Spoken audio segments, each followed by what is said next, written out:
குறிப்பாக இந்த கணவன் மனைவிக்கு இடையிலே சில போது கணவனோ அல்லது மனைவியோ சொல்லுகின்ற ஒரு முக்கியமான பிரச்சனை தான், என்னுடைய வாழ்க்கை துணைவர் அல்லது கணவர் அல்லது மனைவி என் மீது அதிகரித்த ஒரு சந்தேகத்தோடு இருக்கிறார், எப்போதுமே ஒரு சந்தேக பார்வையோடே பார்க்கிறார் அப்படின்னு சொல்லிட்டு ஒரு கம்ப்ளைண்ட் சொல்லுவார். குறிப்பாக குடும்ப உளவல துணை செயற்பாடுகளுக்காக வருகின்ற போது சொல்லுகின்ற ஒரு முக்கியமான குற்றச்சாட்டு தான் இது. ஏன் ஒரு வாழ்க்கை துணைவர் அல்லது கணவர் அல்லது மனைவி ஏன் சந்தேகப்படுகிறார்கள் என்கிற ஒரு கேள்வியை நீங்கள் கேட்டு பார்த்தால் அதற்கு சில காரணங்கள் இருக்கிறது.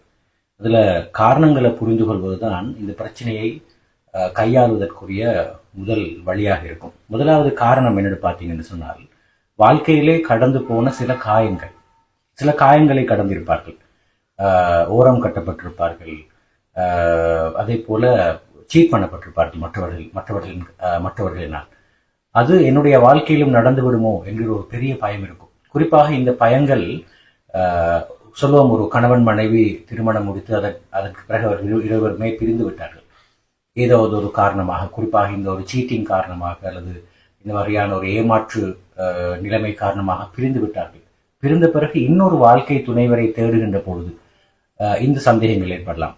அதே போல நீங்க பார்க்கலாம், இன்னொரு வாழ்க்கைக்கு போன பிறகு கூட இந்த மாதிரியான சந்தேக கண் கொண்டு பார்க்கிற ஒரு நிலைமையை நீங்கள் பார்க்கலாம். ஒரு குறிப்பிட்ட ட்ரஸ்ட், ஒரு நம்பிக்கை கட்டியெழுப்பப்படும் வரைக்கும் இந்த சந்தேகம் இருப்பதை நீங்கள் பார்க்கலாம். ஸோ முதலாவது காரணம், அவருடைய கடந்த கால வாழ்க்கையில் அவர்கள் எதிர்கொண்டு ஏதாவது ஒரு வகையான காயம் அல்லது நாங்கள் சொல்லுவோம் ஒரு வகையான ஒரு ஏமாறுதல் அப்படியான ஒரு விஷயம் காரணமாகத்தான், கடந்த காயங்கள் காரணமாக இந்த மாதிரியான ஒரு நிலை ஏற்படுறதுக்கு வாய்ப்பு இருக்கிறது.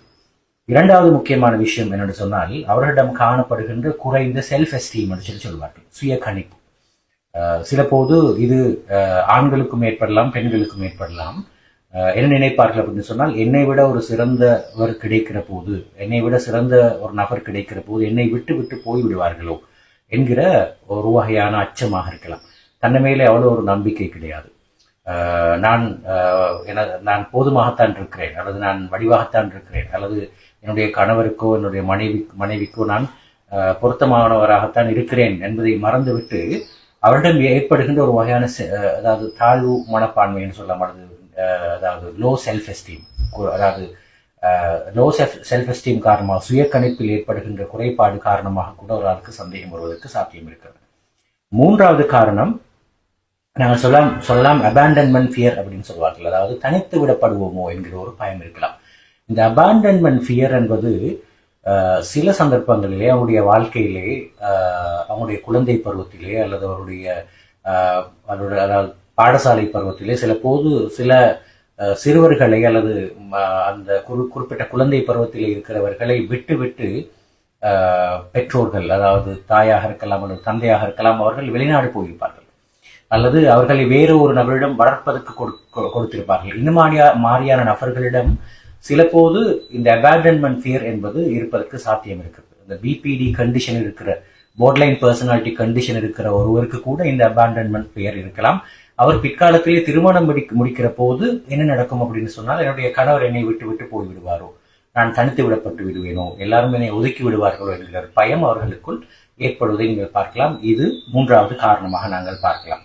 அதே போல அட்டாச்மெண்ட் இஷ்யூ, அதாவது தன்னோடு ஒன்றித்து போக முடியாமல் இருக்கிறது, தனக்கு அவர்களோடு ஒன்றித்து போக முடியாமல் இருக்கிறது, அல்லது அவர்களுக்கு என்னோடு ஒன்றித்து போக முடியாமல் இருக்கிறது என்கிற ஒரு நிலைமை இருக்கலாம். இந்த அட்டாச்மெண்ட் இஷ்யூ காரணமாக கூட ஒன்றிப்பு குறைபாடுன்னு சொல்வார்கள், இதன் காரணமாக கூட ஒருவருக்கு இந்த மாதிரியான அதாவது சந்தேகம் ஏற்படுவதற்கான சாத்தியக்கூறுகள் இருக்கிறது. அதே போல நீங்கள் பார்க்கலாம், நான் ஆரம்பத்திலே சொன்னது போல சைல்ட்ஹுட் இமோஷனல் வூண்ட் என்று சொல்லுவோம், சின்ன வயதிலே அவர்களுக்கு ஏற்படுத்தப்பட்ட உளக்காயங்கள் ஒரு காரணமாக இருக்கும். அதே போல அவரிடம் இருக்கின்ற இன்செக்யூரிட்டி ஒரு காரணமாக இருக்கும், அதாவது பாதுகாப்பின்மை என்கிற உணர்வு காரணமாக கூட இருக்கும். இந்த மாதிரியான காரணங்களை அனலைஸ் பண்ணின பிறகுதான் நாங்கள் தர்க்க ரீதியாக இந்த காரணங்களை பற்றி தெரிந்த பிறகுதான் அவர்களுக்கு உண்மையிலே சந்தேக நோய் இருக்கிறதா இல்லையா என்பதை நாங்கள் தீர்மானிக்க முடியுமே தவிர, எடுத்த மாத்திரத்திலேயே இவர் சந்தேகப்படுகிறார், இவருக்கு சந்தேக நோய் இருக்கிறது, இவர் ஒரு பேரனாய்ட் சிச்சுவேஷன்ல இருக்கிறார் என்பதை நாங்கள் ஒரு நாளும் சொல்ல முடியாது. என்றால் இந்த மாதிரியான கட்டங்களில் இருக்கின்ற போது யாராக இருந்தாலும் சில போது அவர்களுக்கு சந்தேகம் ஏற்படுவதற்கான சாத்தியக்கூறுகள் இருக்கிறது. ஆகவே நாங்கள் எங்களுடைய துணைவர்களோடு வேலை செய்கின்ற பொழுது, எங்களுடைய கணவன் மனைவியாக இருக்கலாம் அல்லது எங்களுக்கு நெருக்கமானவர்களோடு வேலை செய்கின்ற பொழுது நிச்சயமாக இந்த விஷயங்களை கருத்தில் கொள்வது மிக முக்கியமான விஷயம். என்னால் எடுத்த மாத்திரத்திலே நாங்கள் ஒரு தீர்மானத்துக்கு போய்விடாமல் நாங்கள் இந்த விஷயங்களை கருத்தில் கொண்டு இவருடைய வாழ்க்கையில் என்ன நடந்திருக்கிறது, இவருடைய சைல்ட்ஹுட் எக்ஸ்பீரியன்ஸ் ஏதாவது இருக்கிறதா என்பதையெல்லாம் யோசித்து விட்டு தான் நாங்கள் நிச்சயமாக அந்த மாதிரியான ஒரு அதாவது நாங்கள் சொல்ல ஒரு ஜட்ஜ்மெண்ட்டுக்கு போவது பொருத்தமானதாக இருக்கும் என்பதை கருத்தில் கொள்ளுங்கள். ஏனென்று சொன்னால் நாங்கள் உறவுகளை முடிந்த வரைக்கும் தக்க வைத்துக் கொள்வதற்கு முயற்சி செய்ய வேண்டும். அந்த முயற்சியினுடைய வடிவமாகத்தான் நாங்கள் அவர்களை புரிந்து கொள்வதற்கான இந்த விஷயங்களையும் உங்களோடு பகிர்ந்து கொள்கிறோம். மீண்டும் ஒரு வீடியோவில் உங்களை சந்திக்கிறேன்.